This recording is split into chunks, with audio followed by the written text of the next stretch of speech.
ऋषभ के साथ लक्की भी गाड़ी से बाहर आया और बोला सामने की गली में अंदर जाते ही तीसरा घर मधु का है, तो हम यहाँ कर रहे हैं, चलते ही उसके घर। इतना कहकर ऋषभ मुस्कुराते हुए मधु के घर की ओर बढ़ने लगा। लक्की को जैसे ही मधु का घर नजर आया उसने तुरंत ऋषभ को इशारा किया। मधु के घर का दरवाजा खुला हुआ था, पर फिर भी ऋषभ ने दरवाजे पर दस्तक दी। दरवाजे पर दस्तक होते ही आरती अपने कमरे से बाहर आई। उसने ऋषभ को देखते ही पूछा, जी कहिए। ऋषभ ने अपने ग्लासेस निकालकर अपनी जेब में रखे और फिर हाथ जोड़कर बोला, नमस्ते, मैं ऋषभ, मोहन शर्मा जी का घर यही है ना? आरती कुछ कहती उसके पहले ही मोहन ने बाहर आकर पूछा, ऋषभ कहीं तुम वही तो नहीं जिसने मिश्रा जी के कहने पर मुझे अकाउंटेंट की जॉब दिलवाई थी? ऋषभ ने आगे आकर उनके पैर छुए और बोला, जी अंकल, मैं वही हूँ। यहाँ से गुजर रहा था तो सोचा कि आपसे मिलता चलूं। मोहन मुस्कुरा दिए, बहुत अच्छा किया बेटा, आओ बैठो। ऋषभ और लक्की दोनों आकर सोफे पर बैठ गए। थैंक यू सो मच बेटा, तुम्हारी वजह से आज मेरे पास काम है। ऋषभ मुस्कुरा दिया, आपको थैंक्स कहने की जरूरत नहीं है अंकल, आप मेरे डैड की उम्र के हैं, इसलिए अगर मुझे थैंक्स कहेंगे तो मुझे बिल्कुल अच्छा नहीं लगेगा। ये सुनकर मोहन भी मुस्कुराने लगे। तभी आरती हाथों में ट्रे लिए किचन से बाहर आई और ऋषभ की ओर बढ़ाते हुए बोली, पानी। लक्की और ऋषभ दोनों पानी पीने लगे। तभी ऋषभ की नजर टेबल पर रखी मधु की तस्वीर पर पड़ी। उसने मुस्कुराते हुए ग्लास टेबल पर रखा और बोला, अंकल आपको देखकर मुझे लगता है कि आपको काम के साथ आराम की भी बहुत जरूरत है, इसलिए आप एक काम क्यों नहीं करते, आप काम घर से ही कर लीजिए, मैं आपके लिए यही सब अरेंज करवा देता है, मैं खुद रोज आकर आपको काम समझा दिया करूंगा। ये सुनकर आरती बहुत खुश हुई। नहीं बेटा, उसकी कोई जरूरत नहीं है, मैं वहीं आपके ऑफिस में आकर काम कर सकता हूँ, आपको मेरे लिए इतना कुछ करने की कोई जरूरत नहीं है। थैंक यू, मोहन तुरंत बोले। मोहन के मना करते ही ऋषभ मन ही मन बोला, अगर ये बुड्ढा नहीं माना तो मैं इसके दिल में जगह कैसे बनाऊंगा। कुछ सोच ऋषभ, कुछ सोच। ऋषभ कुछ कहता उसके पहले ही आरती बोल पड़ी, ये ठीक कह रहे हैं जी, कल से आपको रोज हॉस्पिटल भी तो जाना है फिजियोथेरेपी के लिए, अगर आप घर से काम करेंगे तो आराम भी कर सकेंगे और हम रोज हॉस्पिटल भी जा पाएंगे। मोहन आरती को घूरने लगा। ये देखकर ऋषभ तुरंत बोला, सर मुझे कोई प्रॉब्लम नहीं होगी, मैं तो रोज इस ओर किसी ना किसी काम से आता ही रहता हूँ, तो आपके लिए फाइल्स भी लेता आऊंगा, अगर आप मेरी बात मान लेंगे तो मुझे बड़ी खुशी होगी। Please uncle. मोहन सोच में पड़ गए और उन्होंने आरती की ओर देखा। आरती ने उन्हें हाँ कहने का इशारा किया तो मोहन कुछ देर सोचने के बाद बोले, ठीक है बेटा। उनकी हाँ ऋषभ और लक्की के चेहरों पर मुस्कुराहट ले आई। मैं आपके लिए चाय नाश्ता लेकर आती हूँ। आरती तुरंत किचन में चली गई। उसके जाते ही ऋषभ ने दीवार पर लगी तस्वीर की ओर देखकर पूछा, ये आपके बच्चों की तस्वीर है सर? मोहन ने मुस्कुराते हुए तस्वीर की ओर देखा। हाँ, ये मेरी बेटी है मधु, और ये मेरा बेटा अबीर। ऋषभ मधु की तस्वीर देखकर मुस्कुराने लगा और मन ही मन बोला, तुम्हारे लिए मुझे क्या क्या करना पड़ रहा है मधु, यहाँ इस घटिया सी चाल में आकर इस झोपड़ी में गंदी सी चाय पीनी पड़ रही है, पर अगर ऋषभ तुम्हारे लिए किसी की जान ले सकता है तो ये तो फिर भी एक प्याली चाय है। इधर करण ने गाड़ी ड्राइव करते हुए मधु से पूछा, तुमने मेरे सवाल का जवाब नहीं दिया मधु, बिना किसी को बताए तुमने मेरा घर क्यों छोड़ा? मधु मन ही मन बोली, ये करण भी ना अच्छे से जानते हैं कि मैंने इनका घर क्यों छोड़ा, पर फिर भी जानबूझकर मुझसे पूछ रहे हैं, क्योंकि इन्हें अच्छे से पता है कि इनके सामने मेरी बोलती बंद हो जाती है। मधु, तुझे प्यार करने के लिए इतनी बड़ी दुनिया में सिर्फ यही मिले थे क्या? तभी करण ने उसे घूरते हुए गुस्से में पूछा, मेरा सवाल सुन लिया तुमने या मैं फिर से पूछूं?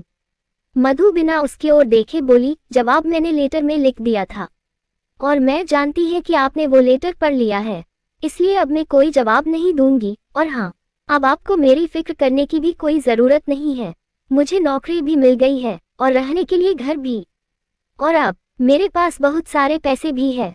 उसकी बातें सुनकर करण मन मन मुस्कुराने लगा और फिर बोला, अभी अगर थोड़ी देर पहले मैंने तुम्हें उस गाड़ी के नीचे आने से नहीं बचाया होता तो तुम्हारे ढेर सारे रुपए वहां सड़क पर पड़े होते और तुम भी। अब चुपचाप बिना कोई ड्रामा किए मुझे ये बताओ कि कहाँ जा रही थी? वो मैं। मधु बोलते बोलते अचानक चुप हो गई और मन ही मन बोली, मधु इन्हें कुछ मत बताना, और ये तो बिल्कुल भी नहीं कि तुझे कहाँ नौकरी मिली है और तू कहाँ जा रही है, वरना ये भी तेरे पीछे पीछे आएंगे और फिर तू इनसे दूर कैसे जाएगी। और वैसे भी तेरे दिल और तेरी जुबां पर तो तेरा काबू रहा नहीं है। तू तो कभी भी इनके सामने अपना मुंह खोल देती है, इसलिए चुप रहने में ही तेरी भलाई है। अब इनके किसी सवाल का जवाब मत देना। बुत बनकर चुपचाप बैठ और जैसे ही मौका मिले यहाँ से भाग जा, क्योंकि ज्यादा लालच बुरी बला होती है। महादेव ने जाने से पहले तेरी विश पूरी कर दी ना, तो अब चुपचाप इनसे दूर चली जा, समझी। अब मेरे इस सवाल का जवाब देने में भी कोई प्रॉब्लम है तुम्हें? तभी करण ने गाड़ी ड्राइव करते हुए पूछा, पर मधु ने कोई जवाब नहीं दिया। वो बस बुत बनी सामने सड़क की ओर देख रही थी। करण चिढ़ गया, कुछ पूछ रहा हूँ तुमसे, जवाब आज दोगी या कुछ दिन और लगेंगे तुम्हें? मधु ने इस बार भी कोई जवाब नहीं दिया तो करण उसे गुस्से में घूरने लगा। मधु बुत बनकर क्यों बैठी हुई हो, कुछ बोलोगी? कहाँ जाना है तुम्हें? करण ने गुस्से में पूछा। मधु ने अकड़कर जवाब दिया, यही उतार दीजिए, जहाँ भी जाना है मैं खुद अपने आप चली जाऊंगी। इतना सुनते ही करण गुस्से में उसे घूरने लगा। उसे गुस्से में देखकर मधु ने कुछ कहना चाहा, पर फिर उसने खुद को रोक लिया और मन ही मन बोली, ना मधु ना, खुद पर काबू रख और कुछ मत कहना और इनकी तरफ देखना तो बिल्कुल भी मत, क्योंकि इनकी आंखों में देखते ही तेरा खुद पर काबू ही नहीं रहता और फिर तू उल्टी सीधी हरकतें करने लगती है। अभी थोड़ी देर पहले ही तू इनके सामने अपना मुंह खोलने जा रही थी, इसलिए प्लीज कुछ मत कहना। इस बार भी जब मधु ने कोई जवाब नहीं दिया तो करण उसकी ओर देखकर मन ही मन बोला, इसे क्या हुआ है? ये मेरे सवालों का जवाब क्यों नहीं दे रही है? ऐसे चुप क्यों बैठी है? इतनी चुप तो ये तब नहीं होती जब ये परेशान होती है। मधु यूं चुपचाप बैठने का क्या मतलब हुआ? मधु ने इस बार भी कोई जवाब नहीं दिया तो करण चिढ़कर मन ही मन बोला, ठीक है, अगर तुम शराफत से मेरे सवालों के जवाब नहीं देना चाहती तो कोई बात नहीं है। मुझे बहुत अच्छे से पता है कि तुम्हारा मुंह कैसे खुलवाना है। उसने अपनी गाड़ी की स्पीड बढ़ाई और गाड़ी आउट हाउस की ओर ले ली।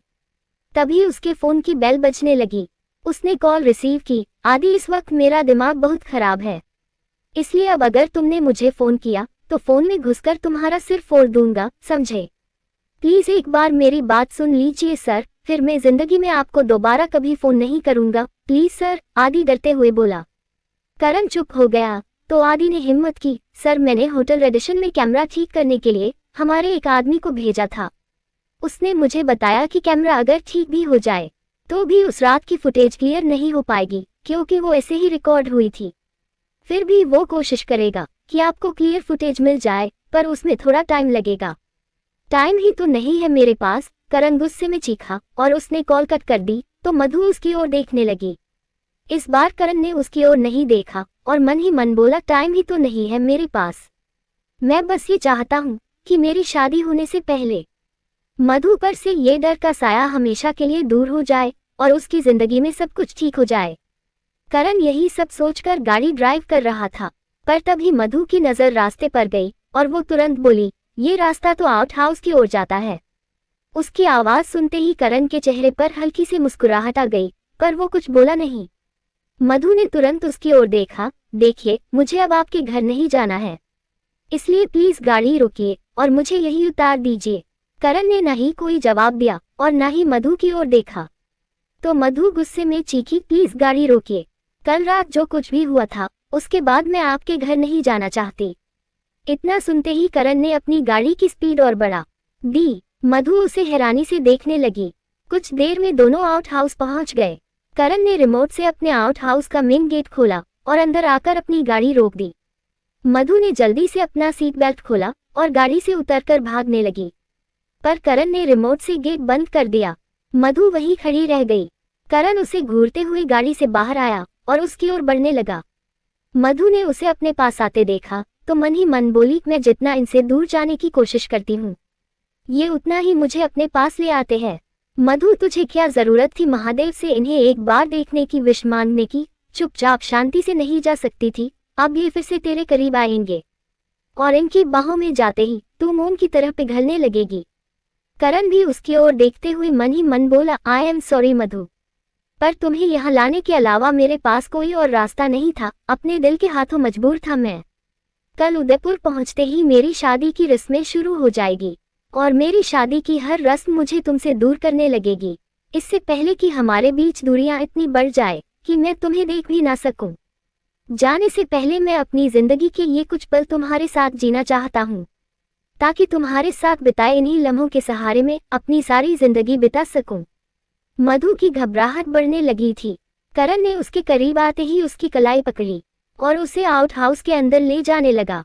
वो बिना कुछ कहे और बिना उसकी ओर देखे उसकी कलाई पकड़े उसके कमरे की ओर बढ़ रहा था, और मधु भी बिना कुछ कहे बस उसे ही देख रही थी। रूम में आते ही करण ने उसकी कलाई छोड़ दी और ड्रेसिंग टेबल की ड्रॉर खोलने लगा। उसने ड्रॉर से मधु के वो झुमके निकाले जो उसने बीती रात पहने थे। मधु ने जैसे ही उसके हाथ में अपने झुमके देखे तो मन ही मन बोली, ये तो मेरे झुमके हैं, जिसे मैं आज सुबह जल्दबाजी में यही भूल गई थी। करण झुमके हाथ में लिए उसकी ओर बढ़ने लगा, पर वो आहिस्ता आहिस्ता अपने कदम पीछे लेने लगी। पर पीछे हटते हुए वो वहां रखी टेबल से जा टिकी। उसका दिल बहुत तेजी से धड़कने लगा। वो मन ही मन बोली, प्लीज मेरे पास मत आइए करण, मेरा जाना और मुश्किल मत कीजिए करण, प्लीज दूर रहिए मुझसे। करण उसके करीब आया। उसने उसकी आंखों में देखते हुए उसे उसके झुमके दिखाए और बोला, ये तुम यही भूल गई थी। मधु ने अपनी नजरें झुकाकर अपने झुमके लेने चाहे तो करण ने अपना हाथ पीछे कर लिया। वो उसे हैरानी से देखने लगी। करण ने मधु का एक झुमका टेबल पर रखा और दूसरा उसकी आंखों में देखते हुए उसे पहनाने लगा। उसके छूते ही मधु ने अपनी आंखें बंद कर ली। करण बहुत प्यार से उसे देख रहा था। तभी मधु ने आहिस्ता से अपनी आंखें खोली और वो भी उसे बहुत प्यार से देखने लगी। करण ने उसकी आंखों में देखते हुए टेबल पर रखा दूसरा झुमका उठाया और उसे पहनाने लगा। मधु की आंखों से एक बार फिर आंसू बहने लगे। वो मन ही मन बोली, क्यों आपके करीब आते ही अपने एहसासों को छिपाना मेरे लिए इतना मुश्किल हो जाता है? क्यों मुझे ऐसा लगने लगता है जैसे आप सिर्फ मेरे हो? क्यों आपके छूते ही मुझे लगता है जैसे मैं सिर्फ आपके लिए इस दुनिया में आई हूँ? करण ने उसकी आंखों में आंसू देखे तो बहुत प्यार से उसके चेहरे को छुआ। उसने अपने दोनों हाथों से उसके आंसुओं को पोंछा तो मधु एकटक उसे देखने लगी। करण ने बहुत प्यार से उसके माथे को चूमा तो शर्म से मधु की आंखें झुक गई, पर फिर उसने भी हल्की सी मुस्कुराहट के साथ अपना हाथ करण के चेहरे को छूने के लिए बढ़ाया। वो बहुत प्यार से उसके गाल को छूने ही जा रही थी, पर अचानक उसने अपना हाथ रोक लिया और मन ही मन बोली, ये क्या कर रही है मधु? करण तेरे नहीं बल्कि रिद्धिमा के है, इसलिए तुझे उनके बारे में ये सब महसूस करने का कोई हक नहीं है। तू भी अपने कदम उसी राह पर बढ़ा रही है जिस राह पर सालों पहले तेरी माँ चली थी। इस राह पर चलकर तेरी माँ और तेरे पापा को सिवाय दर्द के कुछ नहीं मिला। तू अपने स्वार्थ के लिए करण की जिंदगी के साथ नहीं खेल सकती मधु, नहीं खेल सकती। तभी करण अपने होंठों को उसके होंठों के बहुत करीब ले आया, पर इससे पहले कि वो उसे किस करता, मधु ने गुस्से में उसे खुद से दूर धकेल दिया। करण उसकी इस हरकत से हैरान रह गया। क्यों कर रहे हैं आप ये सब? क्यों आप बार बार मेरे करीब आते हैं? मैं आपसे जितना दूर जाने की कोशिश करती हूँ उतना ही आप मेरे करीब चले आते हैं। मत आइए मेरे इतने करीब, मैं आपके लायक नहीं हूँ। मेरे पास आएंगे तो सिर्फ दर्द पाएंगे, और आपके करीब आने से मुझे भी सिवाय दर्द के कुछ नहीं मिलता, क्योंकि आप जब जब मेरे करीब आते हो मुझे सिर्फ चोट पहुँचाते हो। देखना चाहते हैं आप? ये देखिए। इतना कहकर मधु ने रोते हुए अपनी कलाई ऊपर उठाई जिसमें से खून बह रहा था। करण के हाथ पकड़ने से मधु की कांच की चूड़ियां टूटकर उसकी कलाई में लग गई थी। उसकी कलाई से खून बहता देख करण फिर से उसकी ओर बढ़ने लगा, पर मधु ने उसे अपना हाथ दिखाकर रोक दिया। वही रुक जाए और मेरे पास मत आइएगा, क्योंकि मैं आपसे नफरत करती हूँ और आज के बाद कभी आपका चेहरा भी नहीं देखना चाहती। आपसे इतना दूर जाना चाहती हूँ जहाँ आपकी परछाई भी मुझ पर कभी ना पड़े, क्योंकि आपने मुझसे मेरा सब कुछ छीन लिया है। मेरा घर, मेरा परिवार, मेरे पापा, सब आपकी वजह से मुझसे दूर हो गए हैं। सुना आपने? सब आपकी वजह से मुझसे दूर हुए हैं। करण उसे हैरानी से देखने लगा। मधु रोते हुए बोली, आपको पता है आज जब मैं अपने घर गई तो मेरे पापा ने मुझसे क्या कहा? करण ने कोई जवाब नहीं दिया, वो बस मधु की बातें सुन रहा था। तभी वो फिर से बोली, उन्होंने मुझसे कहा कि मैं उनके लिए मर चुकी हूँ। इतना सुनते ही करण फिर से मधु की ओर बढ़ने लगा तो मधु गुस्से में चीखी, वही रोक लीजिए अपने कदमों को। मुझे आपके सहारे की कोई जरूरत नहीं है, क्योंकि मुझे नहीं चाहिए आपका सहारा। कल रात अपने अतीत के सामने आ जाने से मैं कुछ पलों के लिए कमजोर पड़कर आपकी बाहों में चली आई, तो उसका कुछ और मतलब मत निकालिए। मैं मजबूर जरूर हूँ पर बाजारू नहीं हूँ। जो आप बार बार मुझे पकड़कर अपने करीब ले आते। मधु, करण गुस्से में चीखा। उसके चीखने पर भी मधु ने बिना डरे फिर से पूछा, मेरी बात बुरी लगी ना आपको? पर यही सच है, आपकी मंगनी होने के बाद भी आप मुझे बार बार अपने करीब ले आते हैं, तो बताए ना, क्या समझ रखा है आपने मुझे? एक मजबूर लड़की जो आपके एहसानों तले दबी हुई है, इसलिए आप जैसा चाहेंगे उसके साथ सलूक करेंगे। कल रात मुझे परेशान और डरा हुआ देखकर आपने मौके का फायदा उठाने में जरा भी देर नहीं की और फिर से मेरे करीब चले आए। अब तो मुझे इस बात का डर लगने लगा है कि कल रात मेरे सोने के बाद कहीं आपने मेरे साथ कुछ गलत तो। उसने अपनी बात पूरी भी नहीं की थी कि तभी करण ने गुस्से में उसे बहुत जोर से थप्पड़ मार दिया। थप्पड़ इतनी जोर का था कि मधु खुद को संभाल नहीं पाई और बैग पर जा गिरी। करण ने गुस्से में उसकी बांह पकड़ी और उसे खींचते हुए कमरे से बाहर ले आया। वो गुस्से में उसकी बांह पकड़े सीढ़ियों से नीचे आया और आउट हाउस से बाहर आकर अपनी गाड़ी की ओर बढ़ने लगा। गाड़ी के पास पहुंचते ही उसने गुस्से में मधु का हाथ पकड़े हुए ही गाड़ी का डोर खोला और मधु का सामान गाड़ी से बाहर निकाला। फिर उसने गुस्से में अपने पैर से गाड़ी का डोर बंद किया और मधु को लिए मेन गेट की ओर बढ़ने लगा। मधु रोते हुए बस उसे ही देख रही थी। तभी करण ने रिमोट से गेट खोला और उसे सड़क पर धकेल दिया। वो जमीन पर जा गिरी।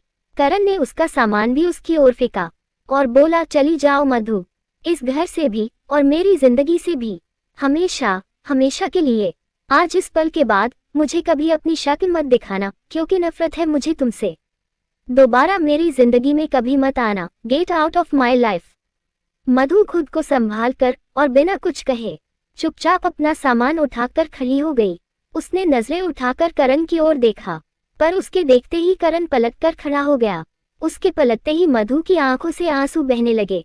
वो भी तुरंत पलटी और मन ही मन बोली, I am sorry Karan, please मुझे माफ कर दीजिएगा। मैं जानती हूँ कि आज मैंने आपको बहुत चोट पहुंचाई है, बहुत दर्द दिया है, पर मेरे पास और कोई रास्ता नहीं बचा था। खुद को आपसे दूर करने के लिए मुझे ऐसा करना पड़ा। अब आप मेरी शक्ल से भी नफरत करेंगे और मेरे करीब कभी नहीं आएंगे। यही सही है आपके लिए, क्योंकि मैं आपके लायक नहीं हूँ। मैं नहीं चाहती कि मेरी वजह से आपके खानदान की इज्जत पर कोई दाग लगे और आप पर कोई उंगली उठाए। करण ने पलटकर मधु की ओर देखा तो वो चली जा रही थी। वो भी गुस्से में गेट के अंदर आया और उसने गेट अंदर से बंद कर लिया। गेट बंद होने की आवाज इतनी तेज थी कि मधु कांप उठी, पर उसने खुद को संभाल लिया और तेजी से वहां से जाने लगी। करण ने अपनी बंद मुट्ठी बहुत जोर से लोहे के गेट पर दे मारी और उसकी आंखों से भी आंसू बहने लगे। आज तुमने मुझे मेरी ही नजरों में गिरा दिया है मधु। मैंने कभी नहीं सोचा था कि तुम मेरे बारे में ऐसा सोच सकती हो। मुझे तो लगा था कि तुम मुझे समझने लगी हो। तुम्हारी आंखों में मैंने अपने आप को देखा था, पर तुमने तो मुझे नंदिनी से भी ज्यादा गहरा जख्म दे दिया। आज के बाद मैं तुम्हारा चेहरा भी नहीं देखना चाहता। I hate you Madhu, I hate you. इतना कहते हुए करण को वो पल याद आया जब उसने मधु पर हाथ उठाया था। उसने अपने उस हाथ की मुट्ठी बांध ली जिससे उसने मधु को थप्पड़ मारा था और जोर जोर से अपनी बंद मुट्ठी गेट पर मारने लगा। कुछ देर बाद उसके हाथ से खून बहने लगा। उसने अपने हाथ से बहता खून देखा और वही गेट से टिककर जमीन पर बैठ गया। क्यों क्यों क्यों किया मधु तुमने ऐसा? क्यों किया? मैं तो अपनी पूरी जिंदगी तुमसे दूर जाकर भी तुम्हारे नाम करने जा रहा था। तुम्हारे इश्क में अपनी जान कुर्बान करने के लिए तैयार था, फिर क्यों किया तुमने ऐसा? क्यों किया मधु? इतना कहकर करण ने अपनी आंखें बंद कर ली। उसकी आंखों से आंसू बहने लगे। आंखें बंद करते ही उसे मधु की कही वो बात याद आई जिसकी वजह से उसने उस पर हाथ उठाया था। मम्मा, आप तो ये चाहती थी कि मैं मधु को शिमला वाली रात के बारे में सब कुछ बता दूं, क्योंकि आपको लगा था कि वो मुझे समझेगी, पर उसने तो खुद आपके करण पर इतना घटिया इल्जाम लगा दिया है कि वो खुद अपनी ही नजरों में गिर गया है। उसे लगता है कि कल मैंने उसके साथ इतना कहकर उसने एक बार फिर अपनी मुट्ठी जमीन पर दे मारी, पर तभी उसके चोट लगे हाथ में कुछ चुभा। उसने अपना हाथ उठाकर देखा तो उसके खून से सने हाथ में मधु का झुमका फंसा हुआ था। उसने झुमका खींचकर अपने हाथ से निकाला और उसे देखने लगा। शायद मधु को गेट से बाहर धकेलते वक्त झुमका वही गिर गया था। करण झुमका देख ही रहा था कि तभी उसके फोन की बेल बजने लगी। उसने अपनी पॉकेट से फोन निकाला। शालिनी का नाम स्क्रीन पर देखते ही उसने अपनी आस्तीन से अपने आंसू पोंछे और खुद को संभाल कर कॉल रिसीव करके बोला, जी मम्मा। करण कहाँ है तू बेटा, हमें निकलना है, दूसरी ओर से शालिनी बोली। करण ने मधु के झुमके की ओर देखा। मैं आ रहा हूँ मम्मा, मैं बस आ रहा हूँ, इतना कहकर उसने कॉल कट कर दी और गुस्से में मधु का झुमका फेंककर उठ खड़ा हुआ और फिर वहां से चला गया। उसके जाते ही किचन की खिड़की से सब कुछ देख रही रोशनी जल्दी से आउट हाउस के बाहर आई और उसने जमीन पर पड़ा मधु का झुमका उठा लिया। जो कुछ भी उसने देखा और सुना, उसके बाद वो भी बहुत परेशान हो गई। उसने तुरंत शालिनी को फोन किया, जो नौकरों से गाड़ी में सामान रखवा रही थी। रोशनी का नंबर देखते ही उसने अपने चारों ओर देखा और मन ही मन बोली, ये रोशनी घर में होकर भी मुझे फोन क्यों कर रही है। उसने साइड में आकर कॉल रिसीव की। क्या हुआ रोशनी, तू मुझे फोन क्यों कर रही है, कहाँ है तू। रोशनी परेशान होकर बोली, मैम साहब मैं आउट हाउस में कुछ सामान लेने आई थी, पर यहाँ आकर जो कुछ भी मैंने देखा और सुना वो सब मुझे आपको बता देना चाहिए। रोशनी की ऐसी बातें सुनकर शालिनी परेशान हो गई। उसने तुरंत रोशनी से पूछा, क्या हुआ रोशनी। मैम साहब आप करण भैया और मधु दीदी की शादी करवाने का सपना मत देखिए। आज जो उन दोनों के बीच हुआ उसके बाद आपका ये सपना कभी सच नहीं हो सकता। रोशनी के इतना कहते ही शालिनी की परेशानी और बढ़ गई। उसने गुस्से में उससे पूछा, अब साफ साफ बताएगी कि हुआ क्या है। रोशनी ने परेशान होकर शालिनी को सब कुछ बताया। पूरी बात सुनते ही शालिनी के पैर लड़खड़ाने लगे। उसने खुद को संभालने के लिए पास खड़ी गाड़ी का सहारा ले लिया और कॉल कट कर दी। हेलो मैम साहब, रोशनी फोन पकड़े बोली, पर फिर उसने अपना फोन देखा तो कॉल कट चुकी थी। वो झुमका हाथ में लिए ही घर की ओर दौड़ पड़ी। इधर मधु रोते हुए बेसुध सड़क पर चली जा रही थी। उसकी आंखों से आंसू बहने बंद ही नहीं हो रहे थे। उसे अपने ही कहे शब्द याद आ रहे थे जो उसने करण से कहे थे। वो खुद को संभाल नहीं सकी और जमीन पर बैठकर फूट फूट कर रोने लगी। आते जाते लोग उसे रोते हुए देख रहे थे। कुछ तो वहीं मधु के आसपास खड़े होकर आपस में बातें करने लगे। तभी करण बिना मधु को देखे वहां से बहुत तेजी से अपनी गाड़ी से निकल गया। दोनों की ही आंखों में आंसू थे और दोनों ने ही एक दूसरे को नहीं देखा। करण के जाने के कुछ देर बाद ऋषभ अपनी गाड़ी से उसी सड़क पर आ गया। उसने एक ही जगह पर लोगों को जमा देखा तो अपनी गाड़ी रोकी और गाड़ी से बाहर आया। वो धीरे धीरे मधु की ओर बढ़ा। उसने वहां बातें कर रहे दो लड़कों को हटाया और खुद ये देखने लगा कि यहाँ लोग जमा क्यों हैं। पर जैसे ही उसने मधु को जमीन पर बेसुध बैठे देखा तो उसकी आंखें खुली की खुली रह गई। उसके चेहरे पर मुस्कुराहट आ गई। वो आहिस्ता आहिस्ता मधु की ओर बढ़ने लगा। उसके पास पहुंचते ही वो अपने पैरों के बल उसके सामने बैठा और अपना रुमाल उसकी ओर बढ़ाकर बोला, ये लो आंसू पोंछ लो। मधु इतनी अपसेट थी कि उससे ऋषभ की आवाज सुनाई ही नहीं दी हो। ऋषभ ने मुस्कुराते हुए अपना हाथ मधु के कंधे पर रखा और बोला, मधु आंसू पोंछ लो। तुम्हारे पापा ने तुम्हें घर से निकाल दिया तो क्या हुआ, मैं हूं ना तुम्हारे साथ। मधु अभी भी वैसे ही बैठी थी, बेसुध सी, उसे बिल्कुल होश नहीं था। ऋषभ ने मुस्कुराते हुए उसे छूने के लिए अपना हाथ बढ़ाया, पर तभी रोशनी वहां आ गई और मधु को इस तरह देखकर जोर से चीखी, मधु दीदी। उसकी आवाज सुनते ही ऋषभ ने अपना हाथ रोक लिया क्योंकि वो रोशनी की आवाज पहचान गया था। पर रोशनी की ओर उसकी पीठ होने की वजह से रोशनी को उसका चेहरा नजर नहीं आया। वो जैसे ही मधु की ओर दौड़ी, ऋषभ जल्दी से उठकर पलट गया ताकि रोशनी उसका चेहरा ना देख सके। रोशनी ने आकर मधु को संभाला और पूछा, मधु दीदी आप ठीक तो हो ना, आप यहाँ ऐसे क्यों बैठी हो, चलिए उठिए यहाँ से। उसने मधु को वहां से उठाया और वहां से ले जाने लगी। ऋषभ लोगों की भीड़ के पीछे खड़ा रोशनी की नजरों से बचते हुए मधु को देख रहा था। वो मन ही मन बोला, ये हमारे घर में काम करने वाली नौकरानी मधु को कैसे जानती है, और ये मधु को क्या हुआ है, ये यहाँ बीच सड़क पर क्यों बैठी थी और इसने मुझे देखकर भी रिएक्ट क्यों नहीं किया। मुझे ऐसा क्यों लग रहा है कि मधु के तार कहीं ना कहीं मेरे परिवार से जुड़े हैं। अगर रोशनी के रहते मैं मधु के सामने गया और उसने मुझे पहचान लिया तो मेरे लिए बहुत बड़ी मुश्किल हो जाएगी। नहीं, इस वक्त मुझे मधु से दूर ही रहना होगा। मुझे ये पता करना होगा कि मेरे परिवार में मधु को कौन कौन और कितना जानता है। तभी रोशनी ने मधु को सड़क के किनारे एक बेंच पर बैठाया और परेशान सी उसे देखने लगी। तभी पास खड़ी एक औरत ने पानी की बोतल रोशनी की ओर बढ़ाई, इन्हें पानी पिला दीजिए। रोशनी ने तुरंत उस औरत के हाथ से पानी की बोतल ली और मधु की ओर देखकर बोली, दीदी पानी पीजिए। मधु ने कोई जवाब नहीं दिया, जैसे उसने कुछ सुना ही नहीं। उसके दिल और दिमाग में सिर्फ वही सब चल रहा था जो कुछ देर पहले हुआ था। ऋषभ अपनी गाड़ी के पास खड़ा छिपकर ये सब देख रहा था। रोशनी फिर से मधु से बोली, प्लीज दीदी थोड़ा सा पानी पी लो। मधु ने इस बार भी कुछ नहीं कहा तो रोशनी उसके चेहरे को छूकर बोली, प्लीज दीदी कुछ तो बोलिए। उसके छूते ही मधु चौंक गई और उसने रोशनी की ओर देखा तो रोशनी ने आहिस्ता से पूछा, आप ठीक तो हो ना दीदी? मधु ने बिना कोई जवाब दिए तुरंत अपना बैग और पर्स उठाया और सड़क की ओर दौड़ पड़ी।